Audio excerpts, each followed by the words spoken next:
The History of English in 10 minutes. Chapter 1. Anglo-Saxon, or Whatever Happened to the Jutes.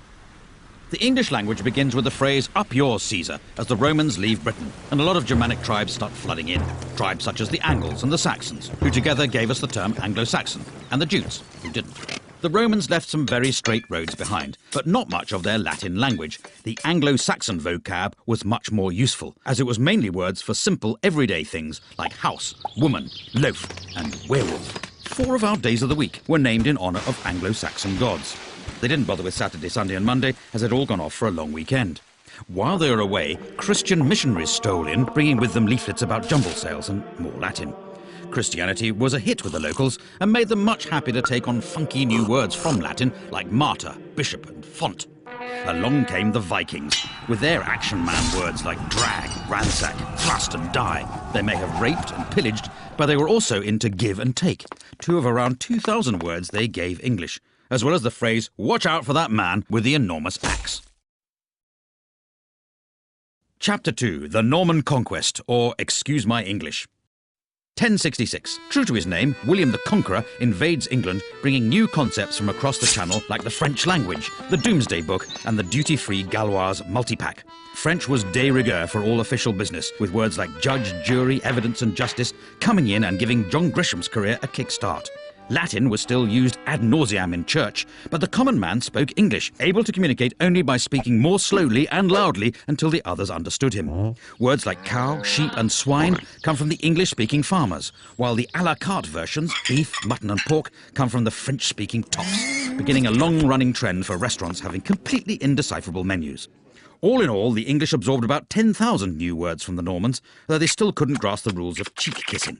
The bonhomie all ended when the English nation took their new warlike lingo of armies, navies and soldiers and began the 100 Years' War against France. It actually lasted 116 years, but by that point no one could count any higher in French, and English took over as the language of power. Chapter 3. Shakespeare, or a plaque on both his houses. As the dictionary tells us, about 2,000 new words and phrases were invented by William Shakespeare. He gave us handy words like eyeball, puppy dog and anchovy, and more show-offy words like dauntless, besmirch and lackluster. He came up with the word alligator, soon after he ran out of things to rhyme with crocodile. And a nation of tea drinkers finally took him to their hearts when he invented the hobnob. Shakespeare knew the power of catchphrases as well as biscuits. Without him, we'd never eat our flesh and blood out of house and home. We'd have to say good riddance to the green-eyed monster, and breaking the ice would be as dead as a doornail. If you tried to get your money's worth, you'd be given short shrift, and anyone who laid it on with a trowel could be hoisted with his own petard. Of course, it's possible other people used these words first, but the dictionary writers liked looking them up in Shakespeare because there was more cross-dressing and people poking each other's eyes out. Shakespeare's poetry showed the world that English was a rich, vibrant language with limitless expressive and emotional power, and he still had time to open all those tea rooms in Stratford.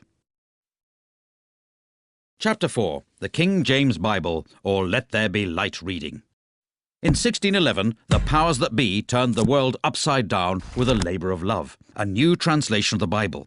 A team of scribes with the wisdom of Solomon went the extra mile to make King James' translation all things to all men, whether from their heart's desire to fight the good fight or just for the filthy lucre. This sexy new Bible went from strength to strength, getting to the root of the matter in a language even the salt of the earth could understand. The writing wasn't on the wall, it was in handy little books, with fire and brimstone preachers reading it in every church. Its words and phrases took root to the ends of the earth, or at least the ends of Britain. The King James Bible is the book that taught us that a leopard can't change its spots, that a bird in the hand is worth 2 in the bush, that a wolf in sheep's clothing is harder to spot than you would imagine, and how annoying it is to have a fly in your ointment. In fact, just as Jonathan begat Meribal, and Meribal begat Micah, the King James Bible begat a whole glossary of metaphor and morality that still shapes the way English is spoken today. Amen. Chapter 5. The English of Science, or How to Speak with Gravity.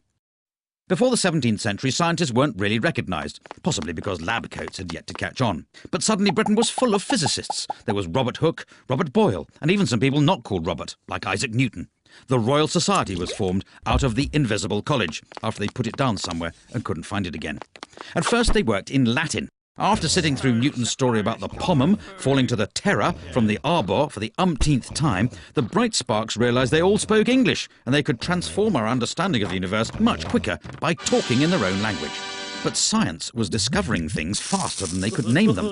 Words like acid, gravity, electricity and pendulum had to be invented just to stop their meetings turning into an endless game of charades.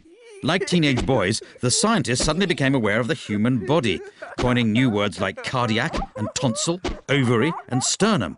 And the invention of penis and vagina made sex education classes a bit easier to follow, though clitoris was still a source of confusion. Chapter 6. English and Empire, or The Sun Never Sets on the English Language.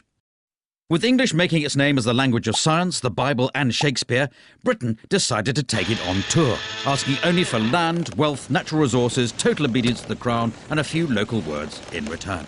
They went to the Caribbean looking for gold and a chance to really unwind, discovering the barbecue, the canoe and a pretty good recipe for rum punch. They also brought back the word cannibal to make their trip sound more exciting.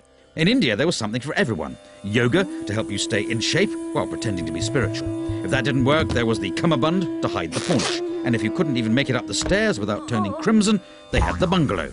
Meanwhile, in Africa, they picked up words like voodoo and zombie, kicking off the teen horror film. From Australia, English took the words nugget, boomerang and walkabout, and in fact the whole concept of chain pubs. All in all, between toppling Napoleon and the First World War, the British Empire gobbled up around 10 million square miles, 400 million people and nearly 100,000 gin and tonics, leaving new varieties of English to develop all over the globe. Chapter 7. The Age of the Dictionary, or the Definition of a Hopeless Task. With English expanding in all directions, along came a new breed of men called lexicographers, who wanted to put an end to this anarchy, a word they defined as what happens when people spell words slightly differently from each other. One of the greatest was Dr. Johnson, whose Dictionary of the English Language took him 9 years to write. It was 18 inches tall and contained 42,773 entries, meaning that even if you couldn't read, it was still pretty useful if you wanted to reach a high shelf. For the first time, when people were calling you a pickle herring, a jobbernowl, or a fopdoodle, you could understand exactly what they meant, and you'd have the consolation of knowing they were all using the standard spelling. Try as he might to stop them, words kept being invented, and in 1857 a new book was started that would become the Oxford English Dictionary. It took another 70 years to be finished after the first editor resigned to be an archbishop. The second died of TB, and the third was so boring that half his volunteers quit, and one of them ended up in an asylum. It eventually appeared in 1928, and has continued to be revised ever since, proving the whole idea you can stop people making up words is complete snuff pumble. Chapter 8. American English, or not English, but somewhere in the ballpark. From the moment Brits first landed in America, they needed names for all the new plants and animals, so they borrowed words like raccoon, squash and moose from the Native Americans, as well as most of their territory. Waves of immigrants fed America's hunger for words. The Dutch came sharing coleslaw and cookies, probably as a result of their relaxed attitude to drugs.